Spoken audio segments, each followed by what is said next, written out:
How we doing, everybody? And welcome into Wisconsin Sports on the Go with Trage. I'm your host, Trage. We're coming back usually on Tuesdays. We're back on Wednesday. Got bit by a cat, had rabies shot. It was a heck of a week so far for me. So we're back a little bit late this week. Trying to be nice to a cat. I hate cats. Tried to be nice one time, and here we go. Rabies shots. Rabies shots suck. I don't know if anybody's ever had a rabies shot before out there in the comments or anything like that, but rabies shots suck. I didn't think that it'd be that bad, but they give it where you get bit. So tip of the finger there with 10 different shots there. So that was rough. But hey, we're through it. I'm ready to talk sports. I'm sick of the rabies shots. I got another one tomorrow, but I'm sick of the shots, right? I want to talk sports right now. I got my main guys with me tonight. I got my co-host Aaron here from Brutally Honest Sports, and I got Kyle here from Chomping on the Bit podcast. He can't wait to talk about some NBA today, so we had to get him on here to talk some NBA. So, fellas, how we doing tonight? I'm good. Been on here. It's been a while since I've been on here, but had fun last time. I was like, I know I told you, Trajan, that I was gonna make sure I had to come back on at some point. Hopefully, it's a little bit more regular than it has been, but I'm ready to talk with you guys for sure. Yeah, absolutely. Doing good. I mean, Kyle and I especially probably got a little bit of a gut punch. Judge just hit a home run, so that boy, that's not he's good. hot, fellas. He's hot. Watch out. Still picked the Dodgers in 6, so it's shaping up for this might be another L for the Dodgers, but fly back to LA and get Game 6 under their belt and taken care of. But other than that, doing well. Just whenever the Yankees do something good temporarily, I'm not in a good place. So I couldn't believe that stat when they said that teams that started down 3-0 have never forced a Game 6 in the World Series. I could not believe that stat. I figured at least one team would have gone 6. But apparently the Yankees could be the first one if they figure it out tonight. I really think they will. I'll be honest with you. I think the Yankees will take Game 5 here, and they will force Game 6 in LA, and then the Dodgers will win Game 6, and it'll be done. Like, I got that feeling the Yankees will finally take care of their home business, right? They should have done it in Game 3, but will take care of their home business, and they'll force it to go back to LA, and then I think it'll be over with from there. I just don't see it. What do you guys think? What do you guys like? How are you feeling about the Dodgers in this one? Do you think that they clean house here, win the World Series in New York, or do you think that they move this thing back to LA, they lose this one, go back to LA and win it? Look, with that scenario, I'm kind of okay with it because my whole thing is I want Yankees fans to feel like they have a shot at this one, and then I want it ripped away from them. So if they win tonight, you know how obnoxious Yankees fans are going to be until we get to Game 5. Like they're gonna sit there and act like, oh, the Red Sox did it. Why can't we? That Red Sox team at heart. This Yankees team doesn't. You never saw David Ortiz go through a slump like Aaron Judge. So he hits a home run. Big whoop. What's his postseason batting average? Like 125 now. Come on, man. Yeah, it's back-to-back shots. Now Chisholm hit one, so 3-0.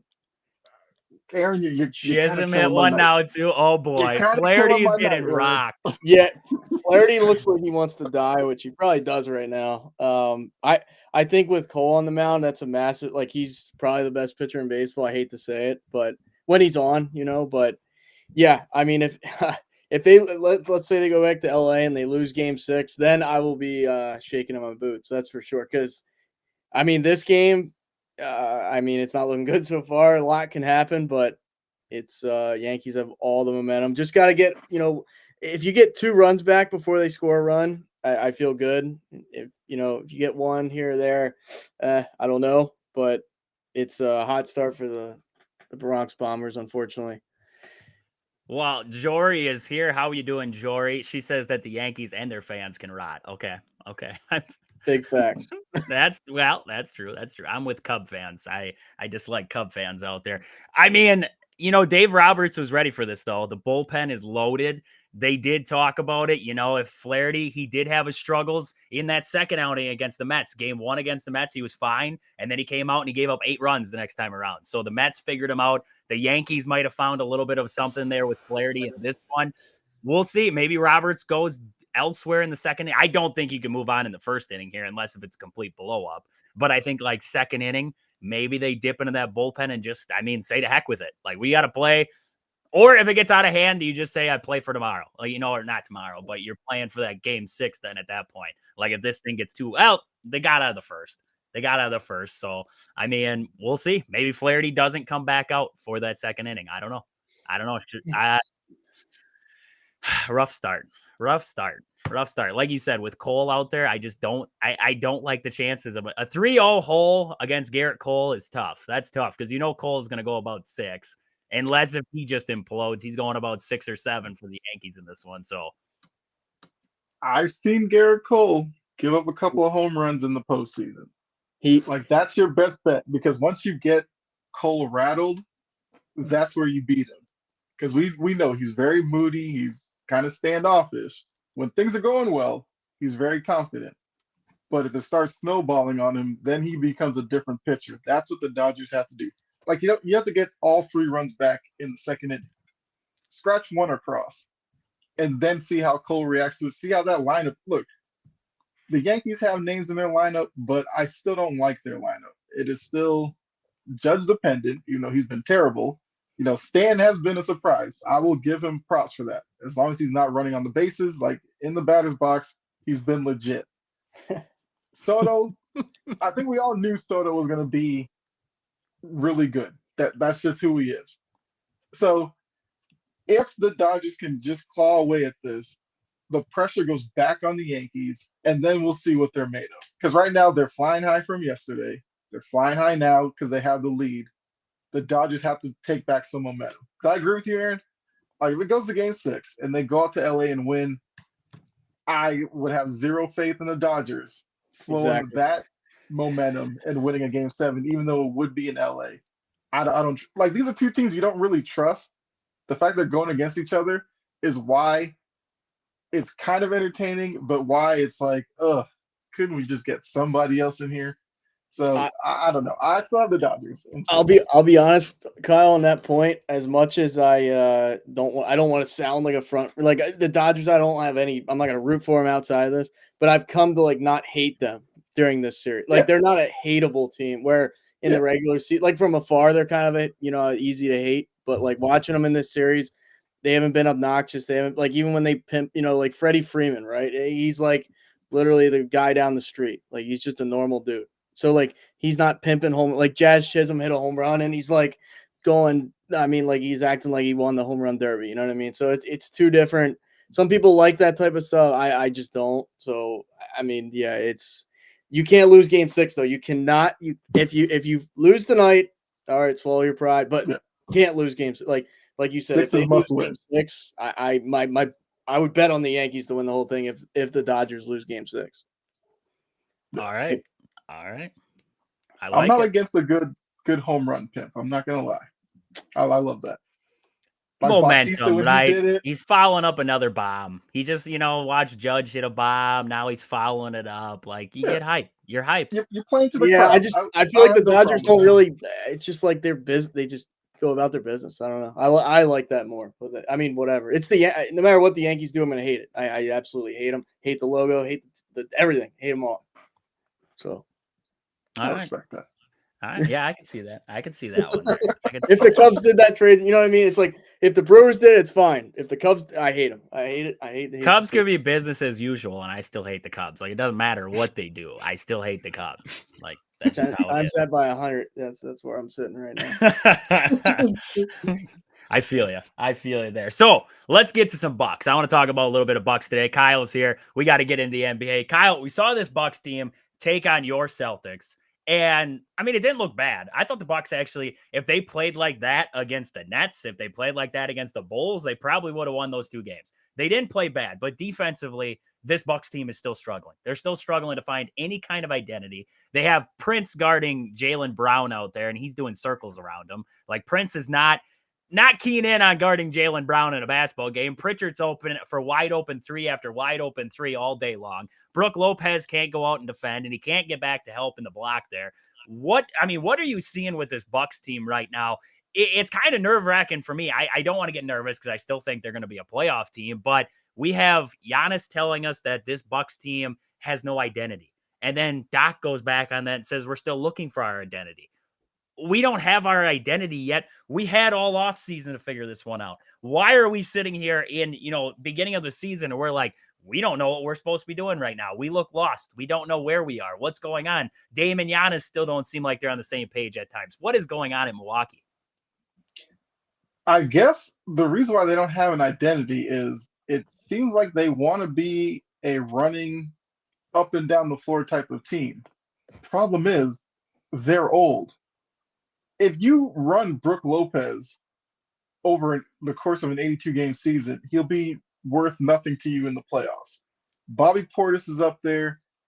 Dame's getting up there. Giannis could run all day, every day. Like, that style fits him. The rest of the team doesn't fit that style. So Doc may want to run. They're going to have to be selective with it. I think against the Celtics, the problem is the Bucks defensively like to pack the paint and allow you to shoot from the perimeter. Problem is the Celtics can really shoot. So when you face other teams in the East, I think the Bucks will be fine. Like, the Cavs aren't necessarily a great three-point shooting team, but they have some guys who can knock them down. The Heat, teams like that, I feel like the Bucks will be fine. The Celtics, they will have to hope that the Celtics are off from three, and then that allows them to keep it close, and then you can kind of rely on Giannis to just do Giannis stuff later in the game. So I wasn't surprised with the way that game went. I know a lot of people have been troubled by the Bucks' play so far. I am completely of the thought that you have Giannis out there, you have a shot. That guy will put it all on the line to try to win. And this is something that Doc doesn't like to do. He needs to blend the youth in with the veterans. Like, he likes the veterans because he knows that they know how to play in certain situations. The fact that some of these young guys don't know what they don't know, which is what they love to say about young players, can be a good thing. Like, you run them out there, you let them, put them in a lineup with Giannis and see, can you go up tempo and change it up on some teams? So I think they can get it done. I know Doc isn't the greatest coach. He's competent enough to get them to the playoffs. I don't know. I don't know about like Brook Lopez types in the playoffs either, because I guess the Celtics, he played a lot in the post, which is something I've kind of been wanting him to do. But he's also a guy that tends to float more towards the perimeter the deeper we get into the season. And that's always been one of my issues with his game. Because, yes, he's still a tall guy. I know he's not as young as he once was, like Brooklyn and all that. But he still knows what he's doing in the post. I don't know why, certain times during games, you can go like a 3-possession stretch. You just put Brook on the block, let him put his hand up, throw it down to him, and see what he can do. Where the Bucks get into trouble, they get predictable. Giannis up top, guys getting out of his way, and he tries to bowl over defenders and get to the rim. Why the Celtics are so good against him? One, Horford, very smart defender, and they'll usually bring in a guy to help when Giannis tries to do his spin move off of that. So I wouldn't read too much into it. It's still early in the season, but I am going to be paying attention to kind of the minutes that are allocated to guys like Prince, like you brought up. Prince is somebody that if he can knock down some shots, you play him. If he has a game like he did against the Celtics where he's reaching in, fouling early, not giving you anything offensively, you got to move off of him. He's not a guy you want to die on that hill because you want to give him minutes. You sit him down, put in Jackson or one of these younger players, and if they don't have it, then you can go back to him. You can't have him playing 35 minutes and giving you 4 points while not playing good perimeter defense. At that point, what is he good for?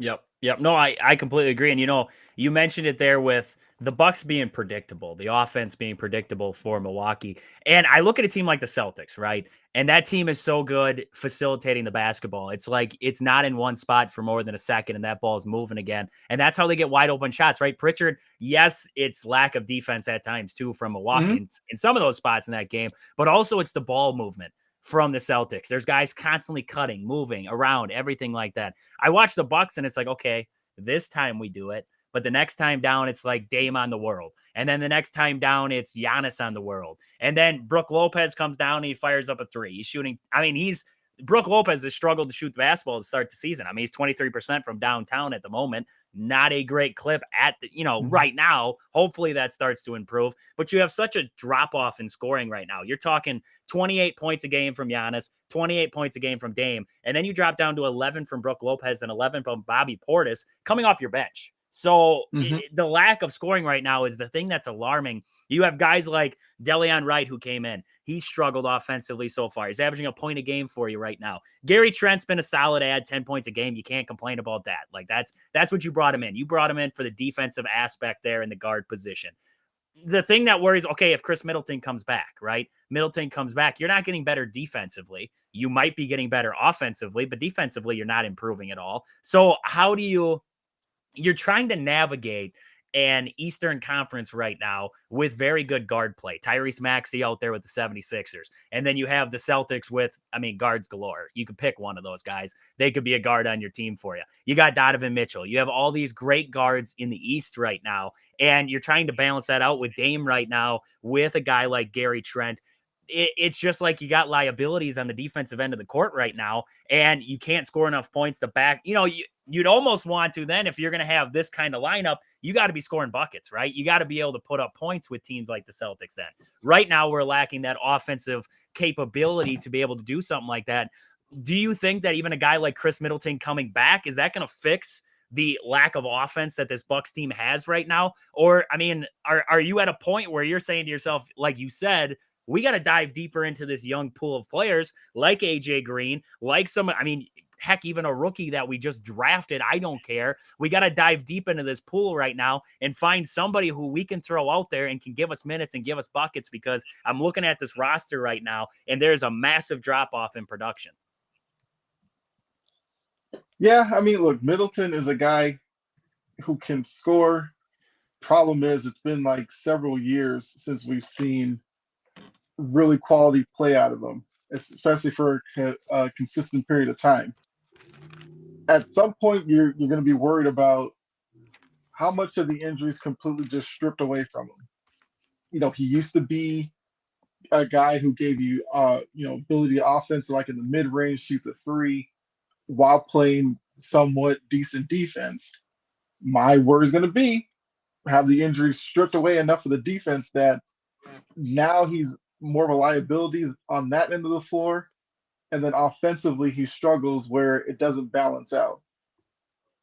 So he's a guy who can score, which is what the team needs, because like you said, right now the team is going to be is only going to go as far as Giannis and Dame can take them. And when you're talking about some of these Eastern Conference teams that are built similarly, but they have secondary guys who can contribute. You look at like Cleveland. You have Donovan Mitchell, who everybody knows.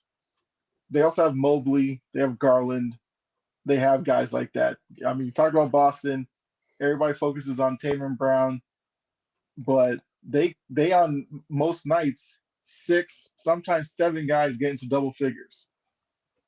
So it's going to be tough for Milwaukee on some nights, and then other nights they'll blow out teams like your Washingtons, your Charlottes, and stuff like that. You don't worry about that. But it's against the top teams in the East. It's tough. Dame hasn't necessarily been in the postseason enough that he's a great postseason player. And that's kind of the I don't know, the unpredictability with this Bucks team. We know Giannis is good. We know Giannis is great. How much of these other players can you trust over the course of the 82 games and when you get into the playoffs in like May and June? that's where it's going to be tricky. It may turn into that they need to make a move at the trade deadline. Just bring in something that's just new. That's kind of, it's almost like the Bucks are getting stale at this point. Yep. No, I agree. 100%. It's going to be interesting. I mean, they got the Grizzlies coming up next, so we're going to be watching that game tomorrow night here. That should be a good one. Tough It's going to matchup. be it's going to be a tough matchup in, playing at Memphis there. So it's a tough environment to go into, especially on a 3-game losing streak, but we'll see what they do against the Grizzlies before they come back home to take on the Cavs on the 2nd. So a little bit of Bucks basketball there. I want to jump into the Badgers because we've talked about the Badger-Penn State matchup enough. I don't want to talk about it anymore. Aaron wants to talk about it. I don't want to talk about it. Let's talk about it. We don't want to talk about it. We don't. We're done with it. We're over it. I want to get into it. I watched highlights of the game. I was deep diving into stuff. You don't want to talk about it? All right. Kyle's ready. Okay, Kyle's ready. We're going to talk about aspects of the game. We're not going to talk about that whole thing. So,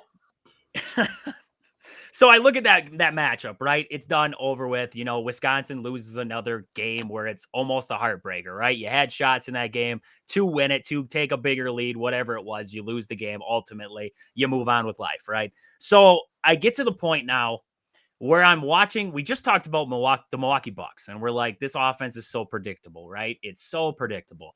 I look at that Wisconsin-Penn State matchup, and I look at the same thing. This offense is predictable. Wisconsin's offense is so simple. It's Tyree Walker lines up on the left side of Braden Locke. He's going to the right. He lines up on the right side. He's going to the left. I look at Penn State's offense in that game, and I look at the amount of trickery and the different, options that they have. And just the play calling in general is just a wide open book. Whereas Wisconsin seems like we're on one page. We're on one page of a book, and we're so scared to flip to another one. We don't know what to do. So my worry with the Badgers right now is we're so vanilla. We're so basic. We don't know what we are, right? One time you look at the Badgers against Penn State there. They blew it over the top to CJ Williams, got a big gainer there down the sideline. And then all of a sudden we go back to this protective football. Now we're conservative. Now we're trying to run the ball. The run game ain't there. So now we go run on first down, run on second down, third down, we try to throw the ball. Not there. Okay, punt. Done. It's so predictable right now with Wisconsin. So I guess, Aaron, starting with you, watching that game, I mean, are you seeing the same thing with Wisconsin right now? This just seems like such a predictable offense in those big games where they're trying to play conservative football. They don't want to try and make, let bad things happen. They want to stay out of that. And for me, some of that worry comes back on, okay, when we get into those big games, how do you win them if, you go into the locker room, don't make adjustments to your offensive scheme, and then Penn State comes out, they make those adjustments? I mean, is that kind of what you're seeing, what you saw in that game against Penn State? Yeah, I mean, absolutely. I think, Wisconsin's game plan was like, I think they went out there and just thought we're going to dominate the run game, which that couldn't be less, that just did not work. That was the furthest thing from, what they thought, what they would execute. So I don't think their strength is dropping. I mean, I'm looking these stats back up, like Braden Locke dropped back 42 times, and I'm not going to put it, 100% on him. But I don't think your recipe, like, I'm not saying he's horrible. Like, I don't want to say he's like trash. He's not trash, but his decision making is questionable. I'll put it that way. So I think they tried to just kind of handcuff him to a certain degree, which you can't win big games unless, like, your running game. If your running game was getting 4 or 5 yards a clip, absolutely you could, handcuff him. But at the point where, like, you saw Tyree Walker doing like nothing, basically, just they were not allowing him to do anything defensively, you got to think, okay, well, maybe Braden Locke makes a mistake, like that interception, right? He just threw that to the guy on Penn State. Like, okay, you can't have that. First of all, you can't. If you want to win big games, you can't. But you can't play scared to win either. Like, I've seen Penn State play scared to lose. Like, you got to play to win, not play scared to lose. And I think that, like, you hit on that, Trajan, the fact that they just kind of, went vanilla. Like, they still tried to force the run game, which I understand you still want to have run pass. Like, if you're dropping back every time, that's not going to work either. But, I mean, they would run pretty much the same formation and run the ball. They wouldn't even try and run the ball differently. I just, like, if I'm sitting there as a Wisconsin fan, I think there were moments – like you know Penn State's one of the best teams in the nation in the second half. Like that's how they play. I don't personally love how they play like that, but that's just so in my mind, you got to go for kill shot after kill shot after kill shot in the first half. Like you got to be up 20 point. Like we saw USC just run rampant on Penn State in the first half. Obviously, Penn State did enough, but it took literally everything. It took like overtime.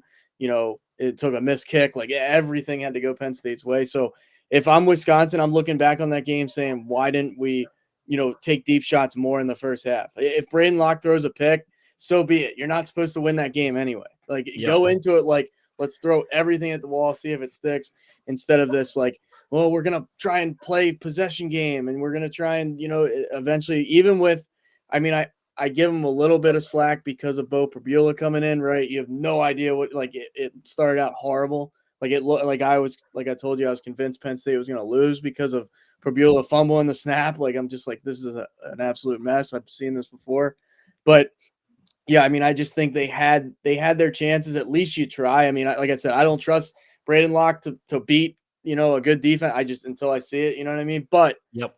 You got to try. This whole, like, let's play conservative.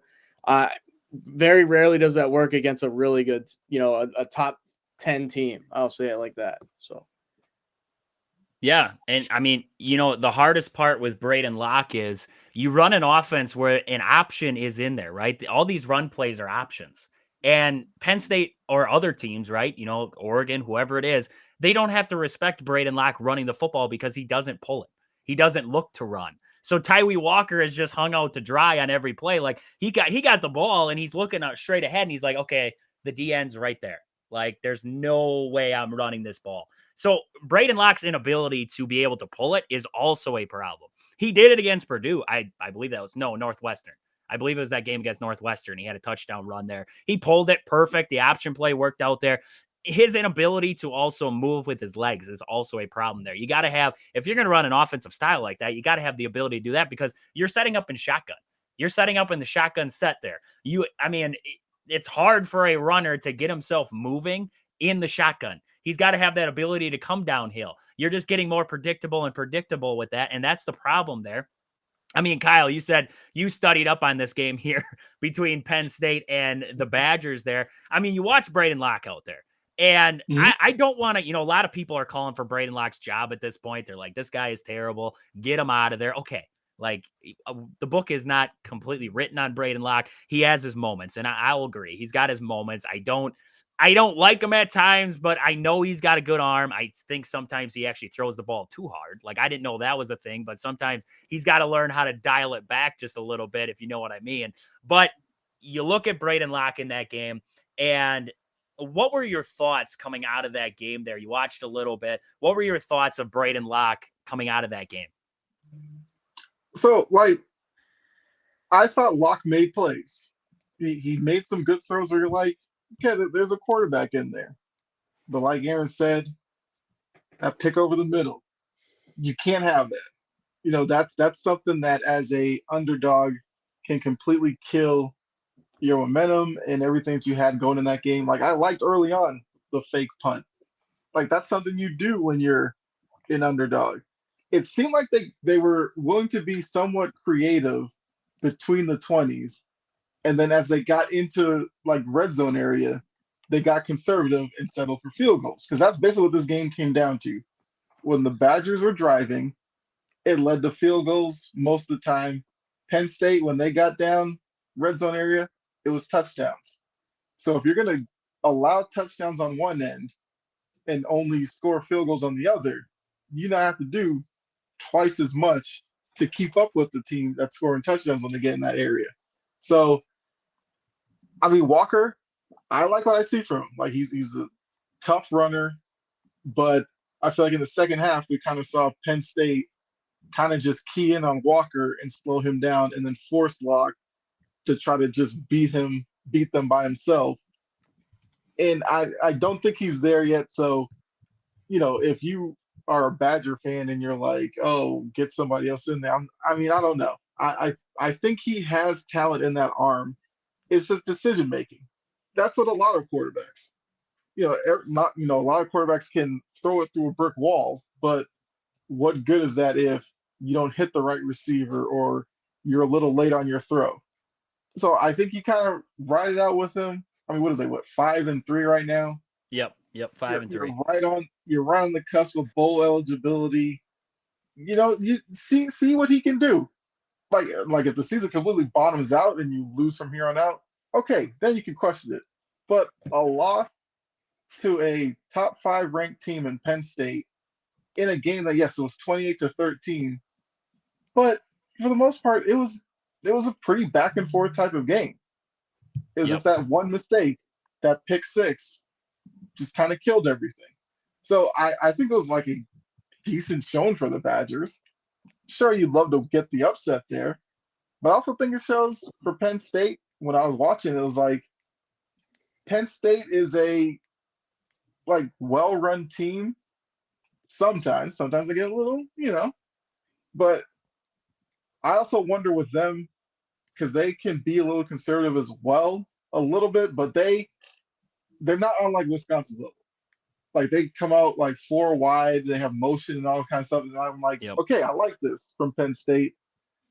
I always have questions with Big Ten teams, and maybe this is just me as look. I'm from Boston. I watch Big East. I watch BC football. Not the greatest football, but whenever I watch Big Ten, I'm like a lot of Big Ten teams are like Michigan. When I see Michigan with Jim Harbaugh last season, run the ball, rely on defense, in my mind, that's what Big Ten football is. So, in fact, seeing Penn State spreading it out, I'm like, okay, a little bit different for me.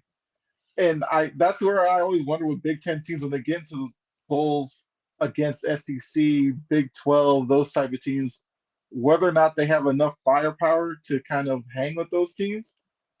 So I will say, for Penn State, from what I saw, I actually feel a little bit better about them. I don't know if I would go crazy and pick them in a game like that, but I know Aaron how you feel about James Franklin.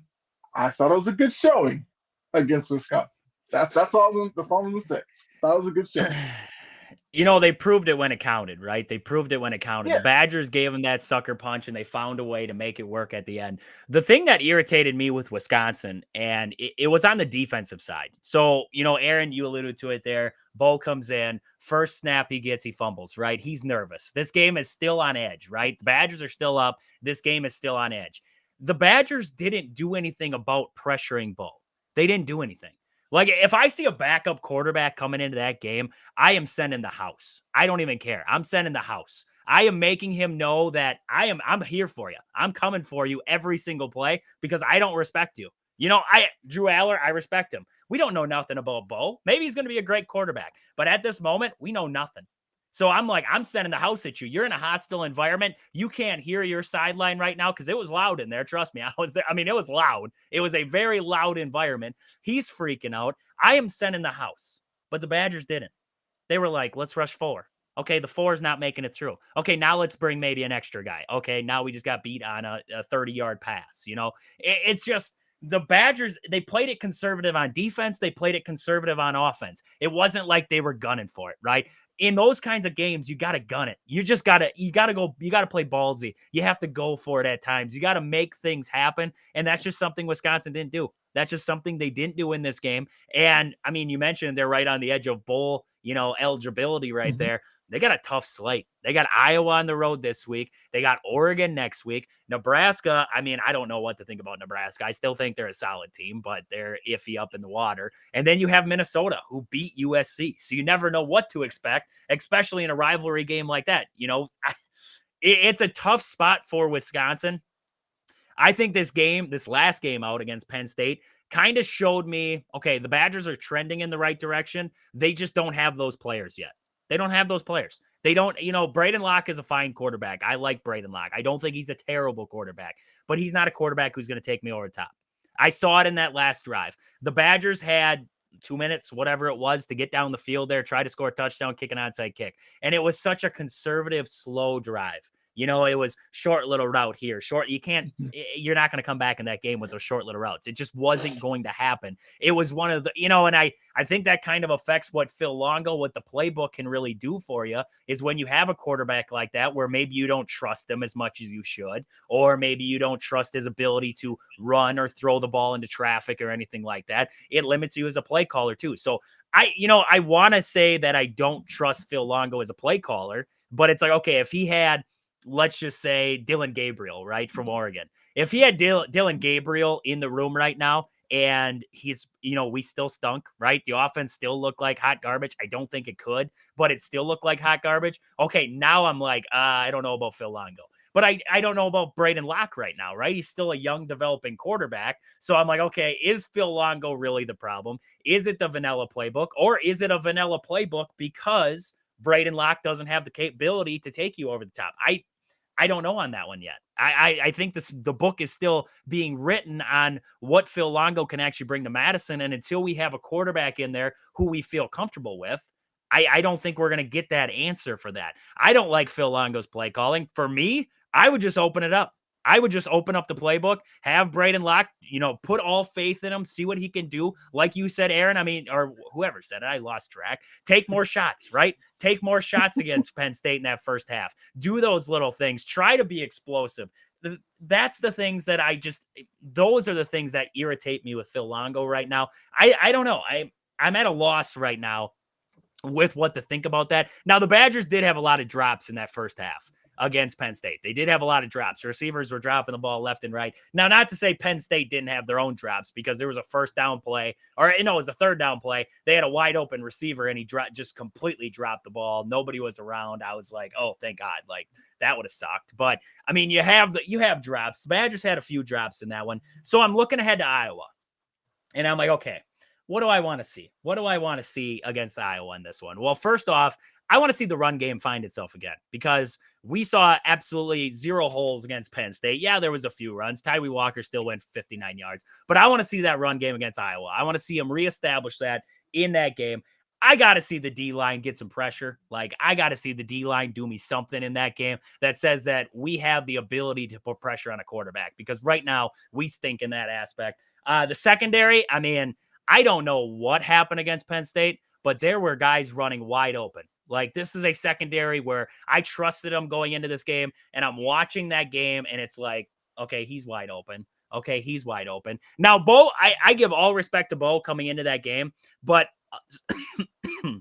some of those passes that he had there, the 11 for 13 night, there were, probably 7 of them where there wasn't even a Badger in the area code, and it was a completed pass. Now, that's a lot to do with play calling. Like, there was a lot of great play calls in that game. So I'll give hats off to the offensive coordinator there for Penn State. But, the Badgers, it's like they were lost. I don't know what happened. It's like they were lost. So I got to see the secondary take a step forward. And I want to see Braden Locke look more poised, right? I want to see Braden Locke look poised in this game. For one time, not throw an interception, because I believe every start that he's had, he's thrown an interception at this point. So I got to see Braden Locke go through a game without an interception for once here to just feel confident, right? You're trying to see a young quarterback become more confident in himself, have better decision-making, all those little things. I just got to see those little things in this game. And I feel like I'm going to feel a lot better. I'm going to feel a lot better about the trajectory of this team, where they're sitting, everything like that. But those are some of the little tidbits that I have that I want to see in this upcoming game.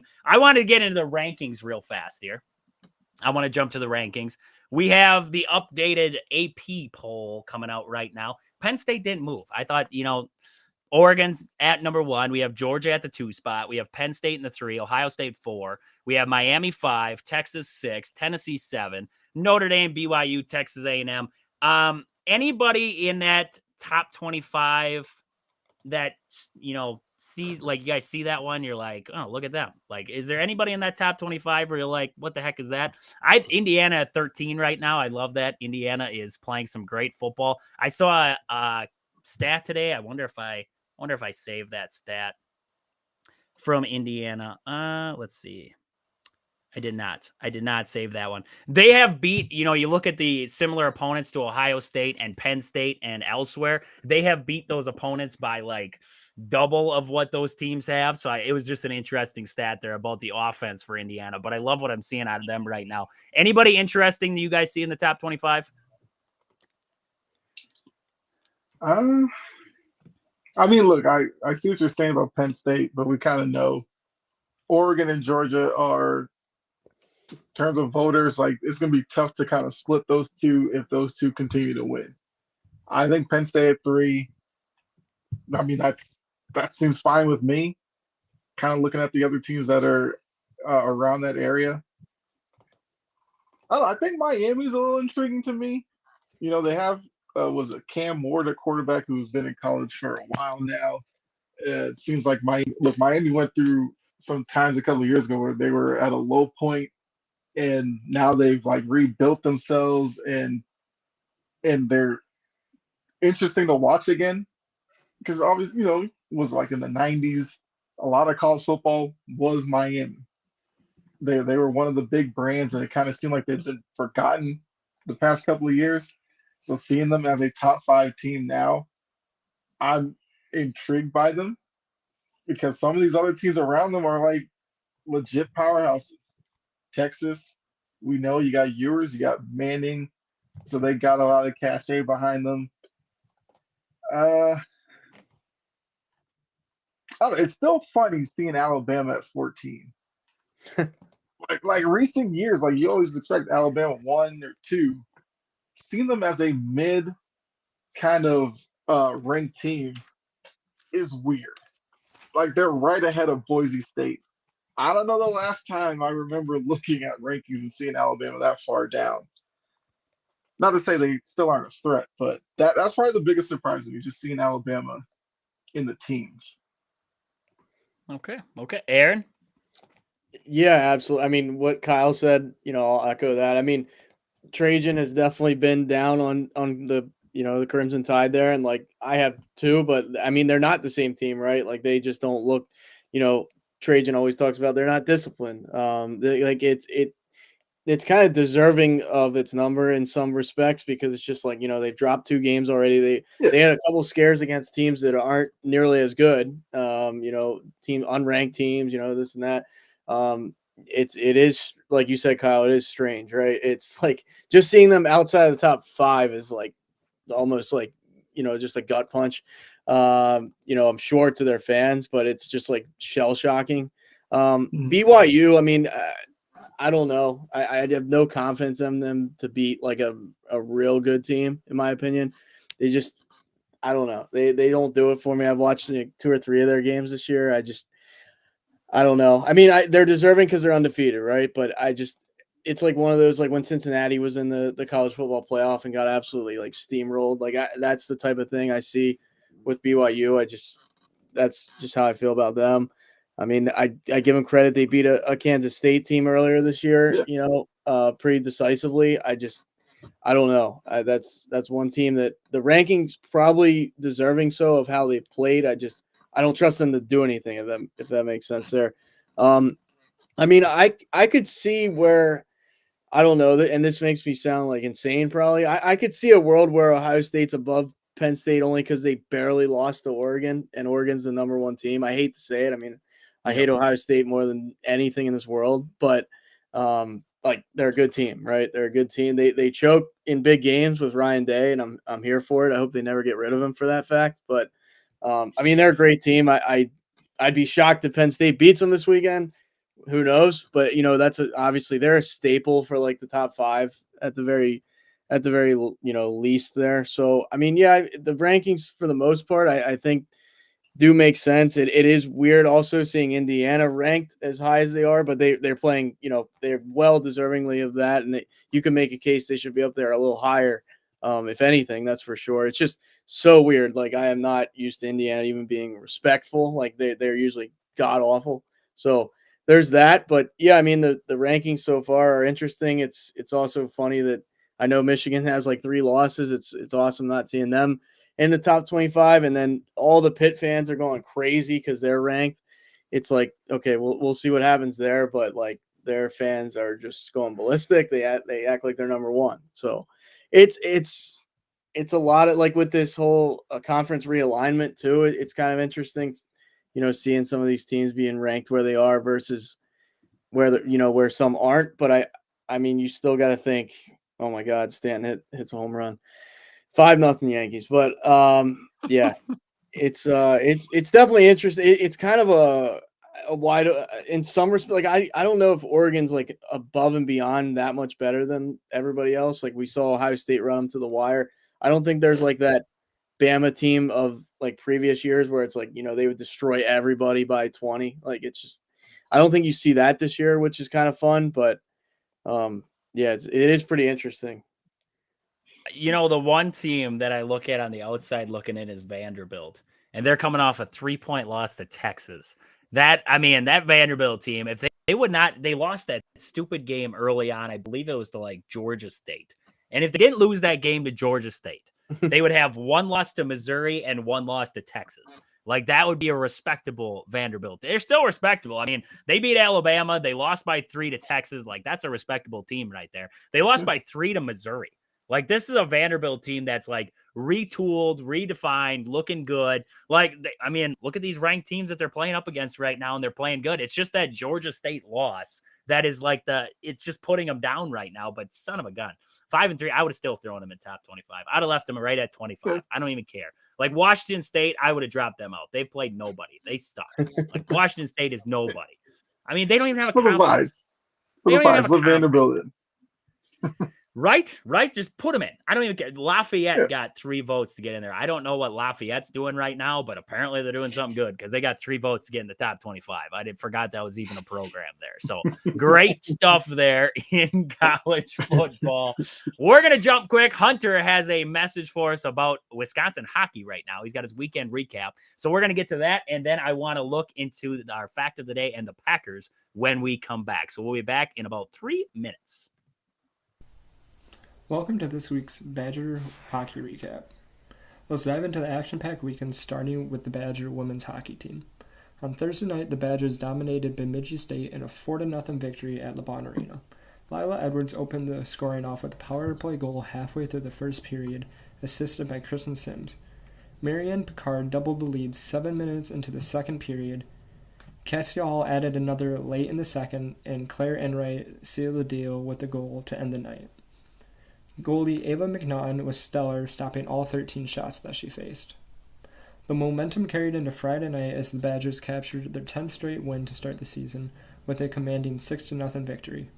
5 different Badgers found the back of the net that night. Lacey Eden got things started with a shot that deflected off of a Bemidji State defector. Lila Edwards then made it 2-0 late in the first. The second period saw an offensive explosion with goals coming from Eden, making it her second of the night, Kelly Gorbenko, Cassie Hall, and Kristen Sims. A special shout out to junior Lila Edwards, who reached her 100th career point in just 92 games, an incredible milestone for an outstanding player. Switching over to the men's, on Friday night, it was a tough battle against the top-ranked Denver Pioneers. The Badgers put up a strong fight but ultimately fell short 2-4. Freshman Gavin Morrissey gave Wisconsin an early lead just 4 minutes into the game. Denver tied it up with a goal from Eric Polkamp, but the Badgers quickly responded with a goal from Quinn Finley, making it 2-1. Denver tied it up again with a power play goal from Sam Harris late in the first period. The game remained deadlocked until Denver took a lead with 12 minutes left in the third period and added an insurance goal on an empty netter, making it a 4-2 victory for them. Wisconsin outshot Denver 33-25 on Friday night. Saturday night was a very, very much different story, with Wisconsin losing 1-6. Quinn Finley scored the Badgers' only goal on a power play with 7 minutes to go in the first period. Shots were 26-30 in Denver's favor. Wisconsin's first line has scored 9 out of 10 goals that the Badgers have scored so far this year. And the only other goal this year for the Badgers has come from defenseman Daniel Latch in the second game of the year against Lindenwood, which was a game-winning goal in overtime. Tommy Scarfone and William Graham both got starts in net over the weekend and showing very similar stats all season long.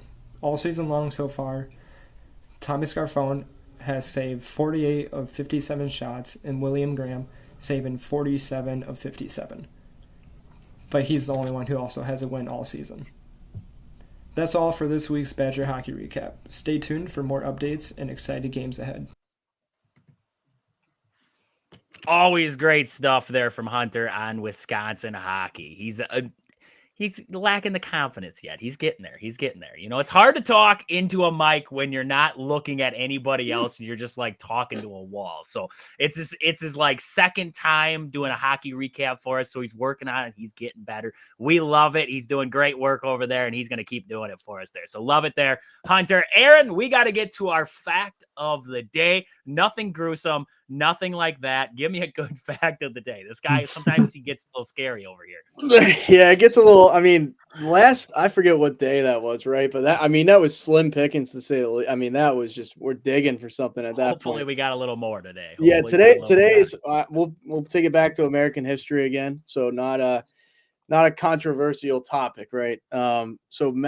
After 14 years of work, Mount Rushmore was completed on this day in 1941. So historic site, obviously a landmark in the United States. Mount Rushmore was completed way back in 1941 on this day. It took 14. Did you say 14 years? 14 years. Yeah, 14 years on that one. That's impressive. 14 years to carve giant heads out of stone. Like that. Some impressive work right there. I wonder with today's new technology, what they could knock that down to, right? I mean, we got drones that could fly around with hammers on them. Like, how fast could somebody do it today versus what they did back then? That's an interesting. Yeah, I mean, I didn't even go that route. I meant more so LeBron probably thinks he should be up there somewhere, you know, just because it's Mount Rushmore, you know, type of deal. But I know I like where you're at. I mean, I'm just like a jerk. I guess. He's on the back side. They put the presidents on the front and they put LeBron on the back. If you go around the back of Mount Rushmore, yeah, he's up top or something. But no, you're so. I mean, yeah, I would wonder if, you know, making one today. I mean, maybe we need a sports Mount Rushmore. You know, as much as I don't like him, you know, you throw Tom Brady up there, you throw Michael Jordan, that type of. Like maybe we need to recreate one just for the sake of see how fast we could get it done. I mean, if it's anything like Dwayne Wade's sculpture, I don't think anybody wants it. That was atrocious. But yeah, I mean, that would be interesting, right?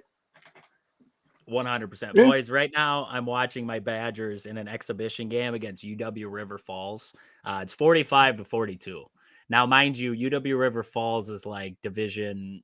They're in the WIAC. I think it's like Division 3 basketball. This is a D1 Wisconsin Badgers team right now, and they're up by 3 right now in the second half. So I'm not all in right now. I haven't been invested into watching to be able to tell you what's truthfully going on, but it's a 3-point game, and I don't like it because we got regular season right around the corner. College hoops is almost back. Like we're going to be talking college hoops next week here on the show, and I don't want to be talking about why Wisconsin sucks week 1. Like, I don't want to be talking about that. I want to be talking about that like week 7. Like, give me some time. Give me some time to get over the Badgers football team, to get into Badgers basketball, to worry about the sucking then. Like, holy crap.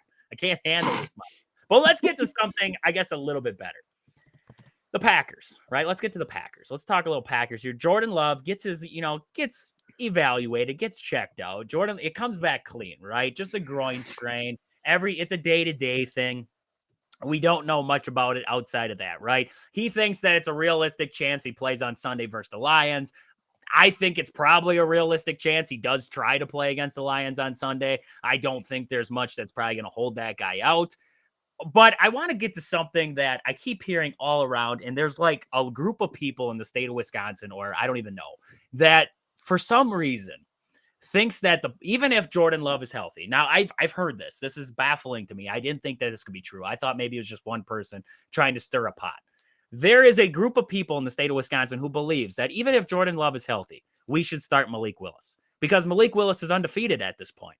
Malik Willis hasn't lost us a game yet. So we should start Malik Willis. And I'm sitting there and I'm baffled. I'm lost because I want to squash this bug right here with us, right here, right now. Jordan Love is the better quarterback between Malik Willis and Jordan Love. Jordan Love's the better quarterback. Now, if you want to talk about athletic ability to run and all that, okay, Malik Willis is a great runner. He's a great runner. But you look at the wins that Malik Willis has had. Okay, he beat what? The Tennessee Titans. Okay, like he beat the Tennessee Titans. They have a decent defense, but outside of that, that's a struggling team, right? He beats the Indianapolis Colts. They ran the ball 52 times in that game. They beat the Indianapolis Colts. It was both close games. He also came in and beat the Jaguars, who are a fumbling team right now. And the Jaguars actually came back in that game and almost beat the Packers late if the Packers did not go down the field. He did orchestrate a drive late. I am not dissing on Malik Willis. He has been fantastic in the role that the Packers have asked him to play. But what I'm saying is Jordan Love is the better quarterback. Jordan Love does things with an offense that you dream of, that you ask of a franchise quarterback. He has the ability to throw the ball anywhere you want. Yes, the interceptions can be alarming. I agree 100%. But Patrick Mahomes has equal amount of interceptions on the season. He is right there with Jordan Love in interceptions right now. He doesn't have as many touchdown throws as Jordan Love has, but he has just as many interceptions. So what do you guys think? Malik Willis, Jordan Love, can we squash this tonight? I mean, I feel like it doesn't need to be said. I mean, obviously, if Jordan Love can You wouldn't play, think he's better so, than Malik Kyle. Willis. You wouldn't think so, but we're nuts up here, all right? We eat some cheese, we drink some beer, and we look, start tweeting out that Malik Willis is a starting quarterback. You're talking to somebody from Boston. That's daily life for me. I got people talking about Brissett over Drake May, so I completely know where you're coming from. Look, all Malik Willis has shown is if you need him for a week or two, he's capable. You don't want Malik Willis for 17 games because he will be exposed. So if Jordan Love can play, he's going to like Packer fans who maybe are on the Malik Willis, train right now. You need to calm down because after like 5 games of him, you'd be like, okay, put Jordan Love back out there. I do agree with you. Like the interceptions at times can be frustrating, but the arm talent of Jordan Love is just hard not to acknowledge. Like he made what was it, the throw that he made to, I think it was Dobbs down the right sideline where he was completely covered and Jordan Love put it in the perfect place. Throws like that, a lot of quarterbacks today aren't making. If they are, it's getting knocked away, it's getting picked off. So that shows you what he can do. The scrambling ability that he has, and when he scrambles, like he's not trying to run necessarily. That's where he made the big play to Tucker Kraft. He scrambled out to his right, saw Kraft wide open in the middle of the field, threw it to him. So when Jordan Love is on and he's not forcing things necessarily, he makes it tough on defenses. Now Malik Willis, on the other hand, yes, his scrambling ability and his ability to run makes it difficult on defenses, but most defenses will play kind of like a zone, make sure he doesn't get, break contain and force him to beat you with his arm. Whereas Jordan Love can beat you multiple ways. So any Packers fans who are thinking that way, just stop. It's just unnecessary. Aaron, what do you got for me? Come on, squash this bug tonight so we can just get over it because I can't handle it. Yeah, I mean, this isn't a conversation where it's like this shouldn't be a conversation, but we're having it, right? Right. This isn't the Raiders, right? This isn't like Gardner Minshew and Aiden O'Connell. It's like, well, take your pick, you're screwed either way. You know what I mean? You're not going to win either way. And there's fans out there, I'm sure, clamoring, oh, well, if we play Aiden O'Connell, we'll be fine. Like, no, like Jordan Love's been there, done that. I mean, what, it was the NFC divisional, or was it the NFC championship last year? He gets divisional round. Divisional, but still, yeah, I mean, like, we're not talking about a guy that's like teetering on, is he going to make it in the league, right? This is not like a Zach Wilson type of situation with the Jets when Mike White was like, oh, everybody's like, Mike F and White and this and that. Like, Jordan Love's the guy. Like, yes, you want to see your backup come in. Like, and I'll make it a point that being the guy is a lot different than being the guy that comes in and like Jameis Winston in Cleveland. Like, yeah, he came in, to his credit, he got the start, but he's not the normal starter. I would like to see him a whole season with the Browns, and he's probably better than Deshaun because, I mean, any one of us three is better than Deshaun and Watson at this point. But like Jordan Love is by far, I mean, it's not to me. I mean, give Malik Willis some credit, sure. Give Malik Willis a whole season. I'm good luck with that, in my opinion. Maybe he'd prove me wrong. Maybe he's like a Geno Smith type of like, you never know. Like he might find his footing in this league. But right now he's a backup for a reason.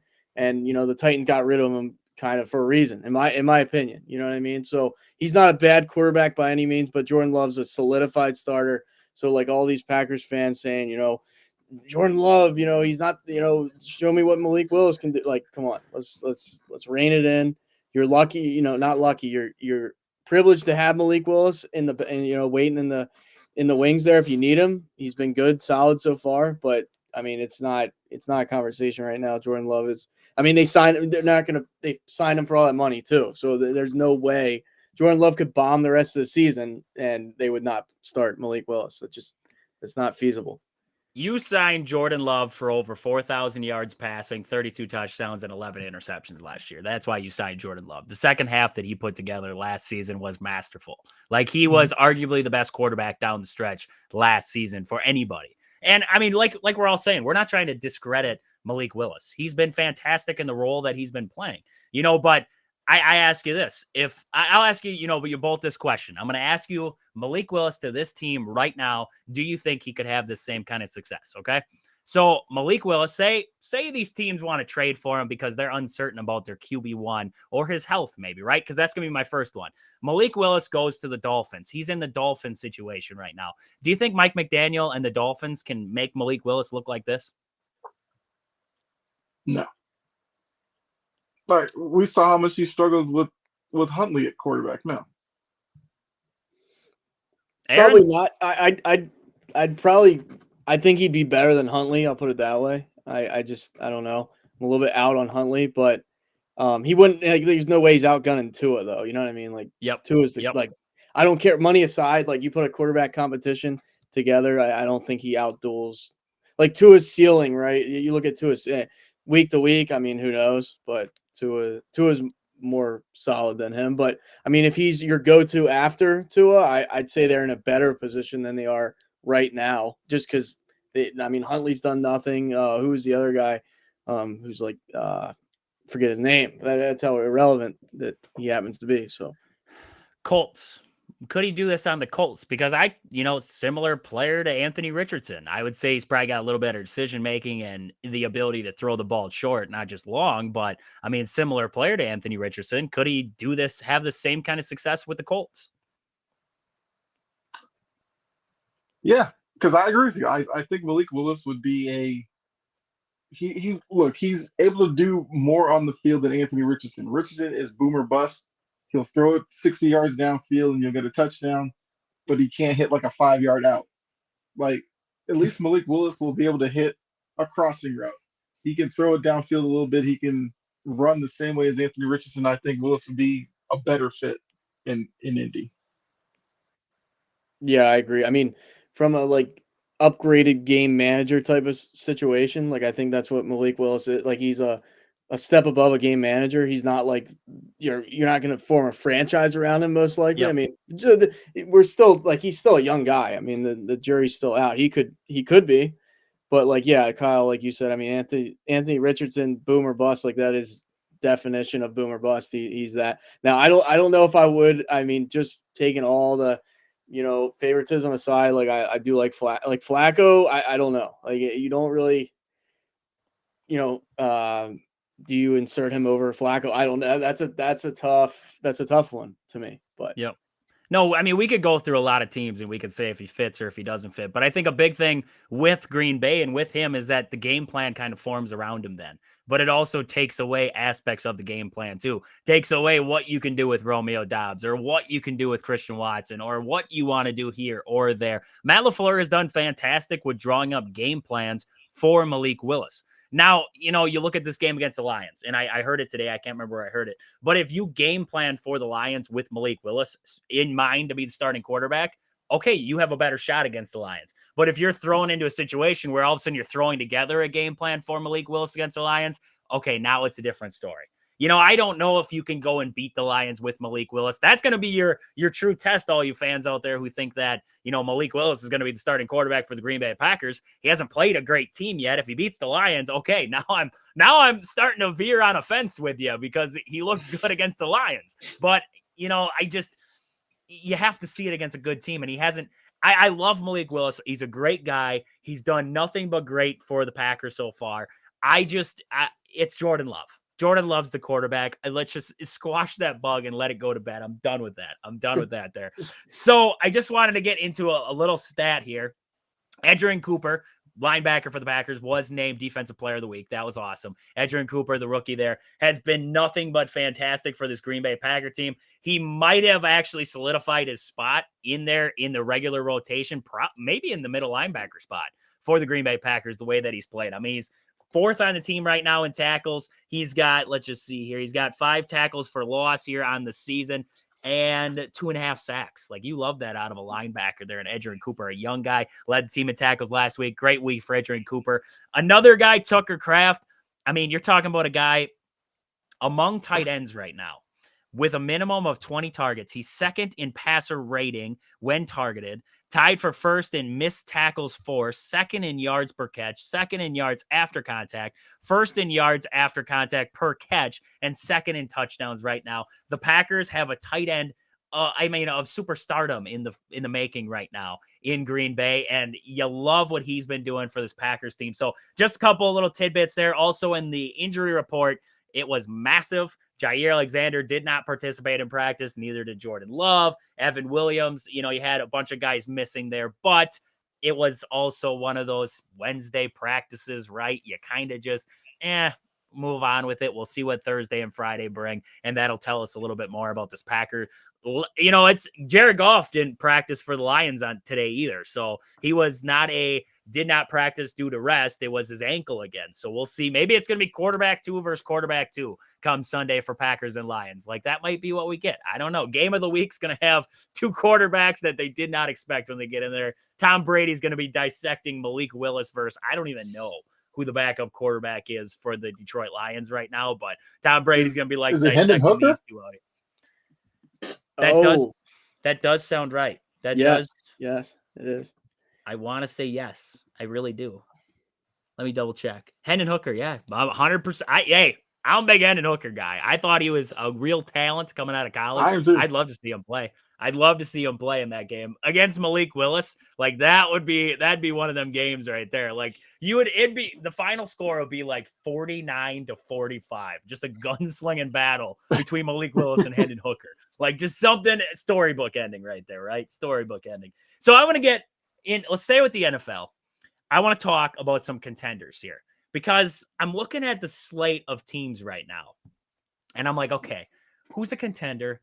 Who's not actually a contender? Like, I'm looking. Okay, so if you had to pick your contenders in the NFC, who would they be? Who are your contenders for, are we talking Super Bowl? Maybe we're talking Super Bowl. Maybe we're talking like NFC Championship possibility. Who are your realistic contenders to actually make noise in the playoffs in the NFC? I feel like if you're gonna look at the NFC, I've got the Lions, I got the Packers, I've got the Vikings. Outside of that, you're looking at. I actually think what Washington is doing right now is legit. Look, if you're gonna win a game like that against the Bears, there's got to be something in the air for you. So I think Washington might be legit this year. I'm not going to count out Philly. Like, they have the pedigree to do it. I just need to see them play better for a string of games and not just play good one week. Go back to some of the issues we saw last season and earlier this season. So, yeah, I'll take the 3 from the NFC North. I'll take the Eagles and Commanders as my contenders right now. Okay. Wow, Aaron, what do you got? Contenders in the NFC. He's barren on the NFC West. Not even a shot with any of them. I mean, I don't necessarily blame you. I can't rule out the Niners are like literally a staple for the like. I know they're 4-4 right now. The Cardinals have no like. I don't care if they're 8-0. And like I would trust the 49ers more. I know the Cardinals are playing tough right now, 4-4, but I mean I just don't trust them down the stretch whatsoever until proven otherwise. There. So give me the Niners, unfortunately, but I just think they're still so well coached. Like I mean they had to win that Dallas 49ers game, like they had to win that to basically show if they have much of anything, but they pull that out. So give me the Niners. Kyle, I'm in lockstep with you with the Lions and the Packers. I'm not with you on the Vikings. I just think you're starting to see this implosion slowly but surely. It's going to happen. And then I mean from the NFC East, you have to count the Commanders right now, especially. I mean, yeah, to their credit, they're playing great. Like and the bounces never go their way, which was always satisfying to watch for me.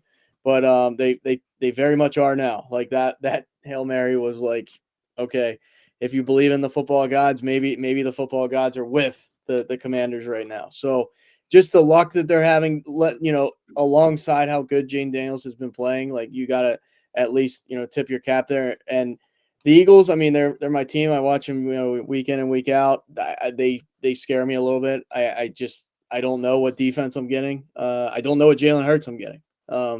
That's my big thing. I've been 1 foot in, 1 foot out Jalen Hurts since the Super Bowl. Like that, they come back the next, last season. They never really find it. I just don't know. I thought Kellen Moore was going to be the answer. I mean, Saquon Barkley is clearly the answer, but is that enough? I don't know against a really good team. I don't know, if you need Jalen Hurts to step up for you. I just don't know if he has it. So, yeah, I mean, I put the Eagles in there. I think other than that, I mean, yeah, there's really if we look NFC South, I don't think any of those teams have even the potential to go to the NFC Championship. I mean, I guess you could make a case Atlanta, but it's Kirk Cousins, so therefore I don't trust them. So I think the NFC North is the most solid, obviously by kind of a landslide. But could I see the Eagles or even like on a crazy year, the Commanders sneaking into like the NFC Championship or even the Niners? I definitely could. I'm going to sigh of relief over here. It's 62-47. My Badgers pulled out in front here. All right, we're fine. We're fine over here. We're treading a little bit better. Like the water is a little bit clearer now. We're good.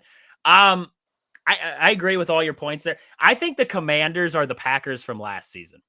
I think they're a year away. I really do. I think they're a year away. I think the Packers are primed up. They're ready to rock and roll. I just think the Commanders are a year away yet. I'm not going to discredit. I'm going to think they're going to make the playoffs. They could win that division. I just, youth, some of that sometimes comes back to bite. I just think that they are a year away yet. I like the Eagles. I just, like you guys, like Kyle said there, I just want to see them do it for a stretch of games. I have to see it for a stretch of games. They put it together for a game, and then all of a sudden, next game out, they look like hot garbage. I want to see it for a stretch of games.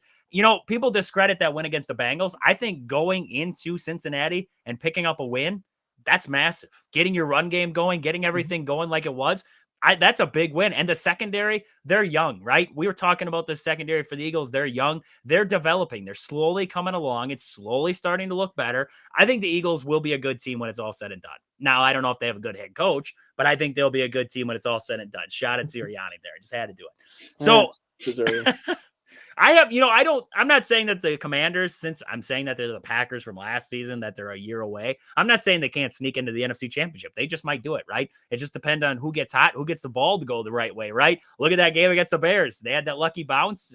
Stevenson tipped it up in the air to them, right? I mean, you get something like that. So I'm not discrediting the Commanders at all. NFC North, I hate the Bears. I'm not going to put them in there. I just think they got so much wrong with them right now, just personnel wise, coach wise, that I just don't think Eberflus can get them over top of the hump. I think they have a lot of talent on that team. I think it's a good defense, but I saw it with Stevenson there and even on that last drive, right, where you're listening to Eberflus and he's like, the plays before that one didn't really matter. And then you listen to, what's his name for the Commanders there? Quinn. When Quinn was talking about it, he's like, we're setting up this play and we're setting up this play. And you even watched that, was it Tony Romo that was on the call? And he was telling He was telling them where the routes should go, and that's exactly what they ran. And like he got the simple 10-yard whatever out there, got out of bounds, just the little things that led up to that drive. And Eberflus is like, well, that didn't matter. No, it did. It set up Jaden Daniels with a possible throw. Before that, it was an impossible throw for him to get it to the end zone. Now it was possible for him to get in the end zone. So there's a lot of plays that let up. So I just don't trust Eberflus as a coach. Like all around, just don't trust him. I just think the Bears will fizzle out. I like the other three teams. The Vikings are the interesting one for me because like you alluded to, Aaron, there, I just don't know if Sam Darnold's going to be enough. I think they have enough elsewhere. They have enough weapons. They have good enough offensive line. They have Aaron Jones in the backfield. They have a good defense. What's the missing piece? A quarterback, right? You give Kirk Cousins to this team, I guarantee you they're looking like I mean, your finest cheese right now. They're looking like Gouda cheese out here. Like they're looking fantastic. But Sam Darnold, I just don't trust him, right? I looked at that last drive. We talked about it the other day there with that face mask. I'm just not even sure if that face mask wasn't called or was called, whatever, and they got to play again. I looked at his first throw on that drive. It was like 15 feet short of the receiver. I don't know if he has the confidence to be in big games like that. Now, he might prove me wrong. I'm not saying that he couldn't have done it. Maybe he did. Maybe he would have, but we're never going to know. So I just don't know at the quarterback spot for the Vikings if they have enough to get over the top. Other than that, I love what I'm seeing with the Vikings. I think Brian Flores is great. I think they've done nothing but great there. O'Connell has been doing great for him there. I love what I love what I'm seeing in the coaching staff. Love what they're doing with the defense. It's just that quarterback spot that is iffy for me. The Lions are the best team. They might be the best team in the NFL. Like, I'm not going to lie. They might be the best team in the NFL. They lost the heart and soul of that defense in Aiden Hutchinson, and they just put up 52 points on the Titans. Like, the Titans aren't a good team, but putting up 52 points in an NFL game, that's impressive. So the Lions are a juggernaut right now. I mean, that team is loaded, and right now, you might even take them on the road in Kansas City to beat Patrick Mahomes. Like, that is how good this team is playing right now. So the Lions are fantastic. I like the Packers in there. I dislike the NFC South. I like the Buccaneers before Mike Evans and Godwin got hurt. Now I don't know what to think about the Buccaneers, though Baker Mayfield was lighting it up with second-string guys. So I don't even know what to think anymore there. The 49ers are still in it. McCaffrey will come back eventually. You can't count out the 49ers because they're the kryptonite of the Packers in the playoffs, so they got to be in there in some way, shape, or form. So, I mean, kind of all similar there with that NFC side of it there. AFC, what are we thinking there? Contenders in the AFC for that AFC championship. This one's a little bit more interesting because there's some interesting records in there, and I don't know. Yeah, I don't know if they can actually do it or if they're just lightning in a bottle kind of team. So AFC, look, Kansas City, they are the champs. I'm not going to deny them. I'm a big believer in Houston. I think with Stroud, I think Mixon is what that team is needed. I think Will Anderson's going to be a problem for a lot of people, and I still put Houston up there. Pittsburgh with Russell Wilson has impressed me. I think they are legit. If it was still Justin Fields, I was going to be a little iffy about it only because of Fields. I know his quarterback play can be kind of up and down, but this Russ right now looks a lot like Seattle Russ. You see him on the sideline, like he's very confident in his play. I think that is dangerous for Pittsburgh. His connection with George Pickens is going to be a problem for a team like Baltimore because their secondary stinks. I think their ability defensively to wreck offensive games is going to be a problem for teams like Buffalo and even pose issues for Kansas City. So I think Pittsburgh is a legit contender. I mean, you'd have to say Baltimore, even though I'm not sold on Baltimore come the playoffs because Lamar doesn't have a great record in the playoffs. His numbers aren't great. And I think until he gets past that mentally or actually proves he can do it on the field, I just feel like he'll find a way to come up short. The team that has me the most confused is Buffalo. Because Buffalo is 6-2. I don't love their wide receiver group. I like it a lot more now that they have Amari Cooper. But I just worry that in a tight situation in the playoffs, will they completely abandon the run and try to go with Josh Allen save us. I don't think that works in 2024.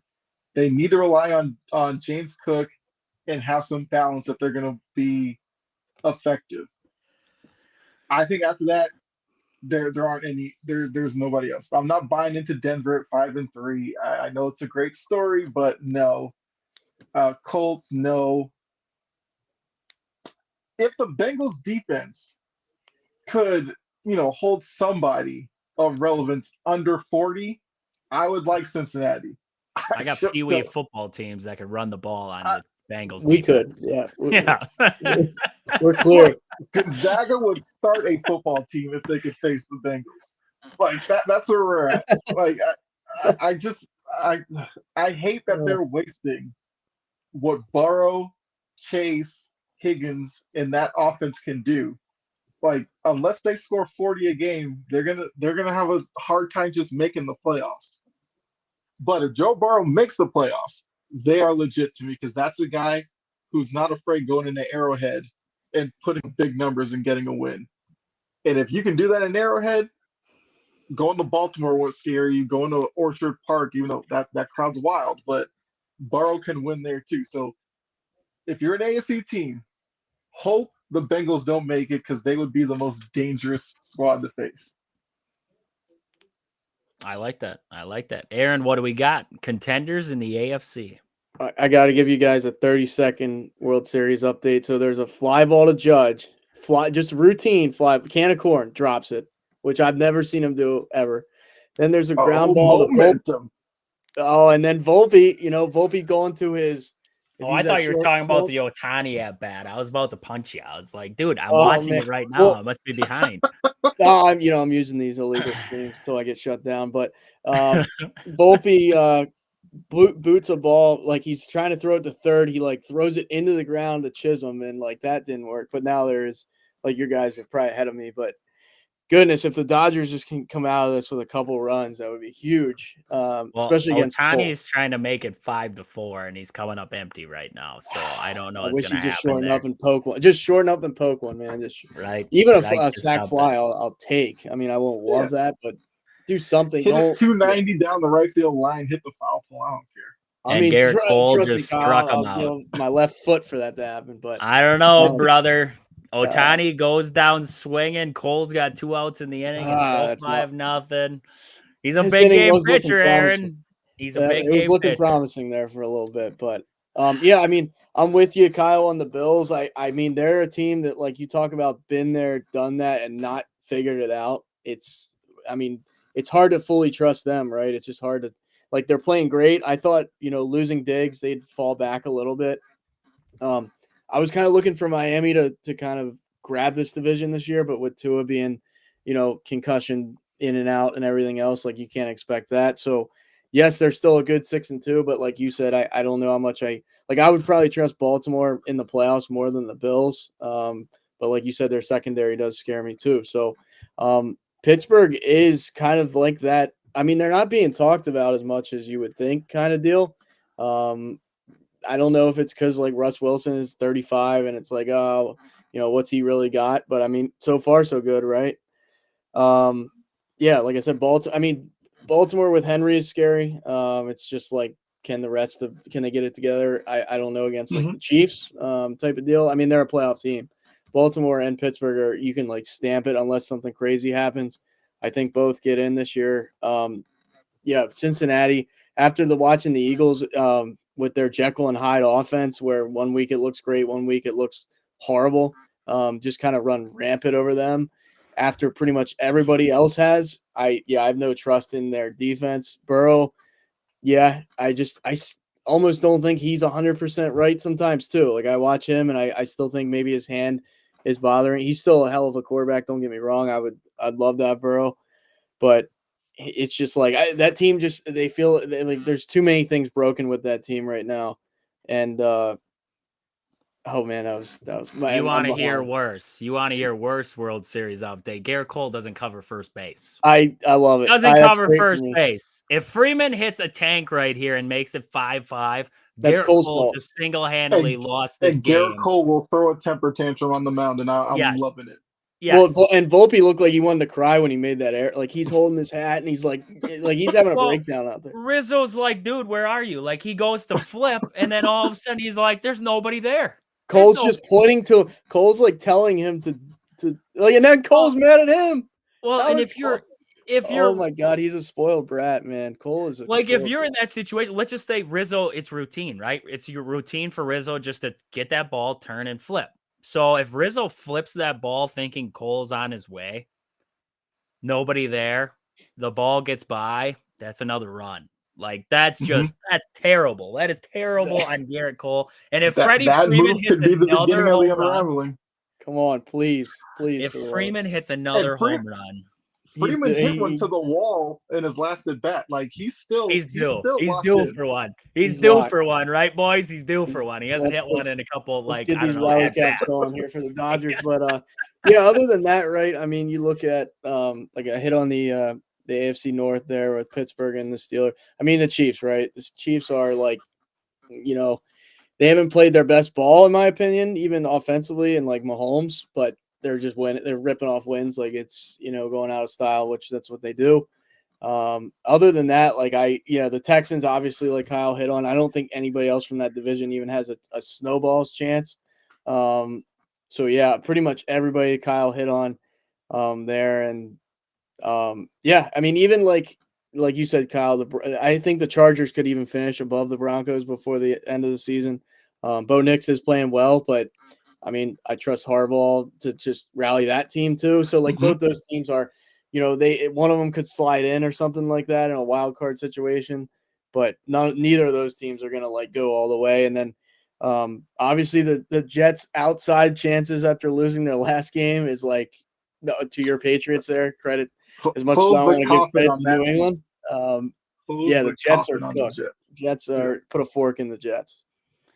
I like the Broncos defense, and I do like Bo Nix. I think they're a team that's a couple years away from being a competitive team. Like this is a pretty good, well put together Broncos team. They've done good revamping the roster, getting rid of the crap, Russell Wilson, and I mean I don't want to call him crap. He's doing good with Steelers right now, but it's just they've done good revamping it from the ground up. So I like what the Broncos are doing. I just don't see them as a contender. You have the Chiefs in there, of course. I mean, until somebody proves us wrong, the Chiefs are definitely a Super Bowl contender at this point.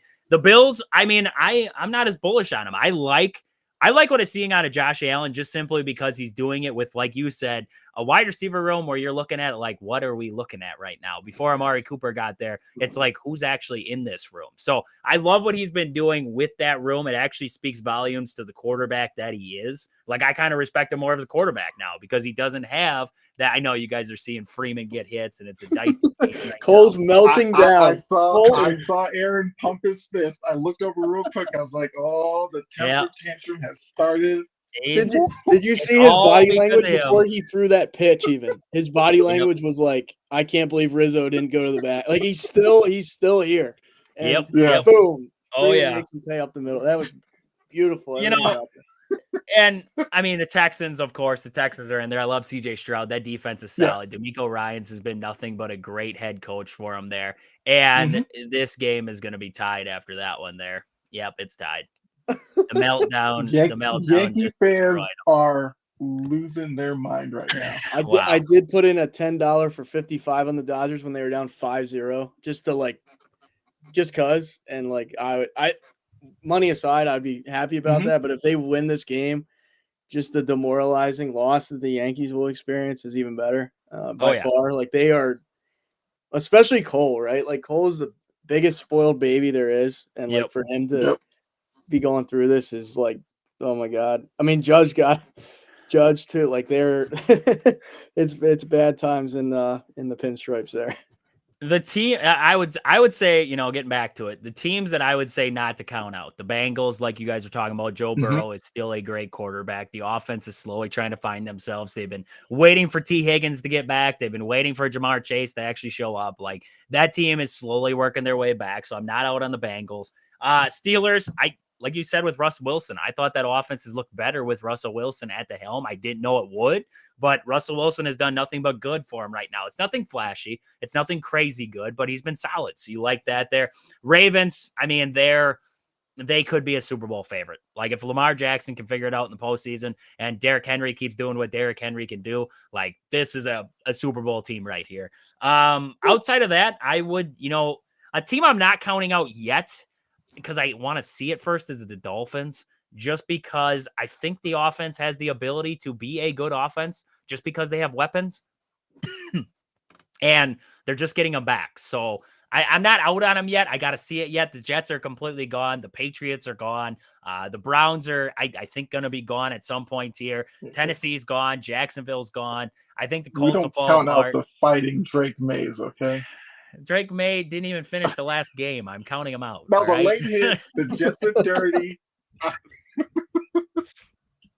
Chargers, I'm not out on the Chargers. I think they could put something together late. Herbert and has then to be healthy. Raiders are done. Herbert needs to be healthy. He's Herbert like the needs to be walking healthy wounded every game. Yes. Yep. Nope. I agree 100%. Right now, I look at both leagues or both conferences right now, and it's like, wow, like there is a lot of wide open pasture yet. There's a few teams in each, but it's wide open right now in both leagues to see what the heck's going to happen. So I can't wait to see how this one finishes. But we're at the end. We're at the end of the show here. We reached our hour 30. We're a little bit over. Son of a gun. I was trying. You guys were getting rambling off about the Yankees over there. I'm like, it's almost hour 30. We got to get the heck out of here. But hey, before we get out of here, Kyle, let everybody know where to find you out there.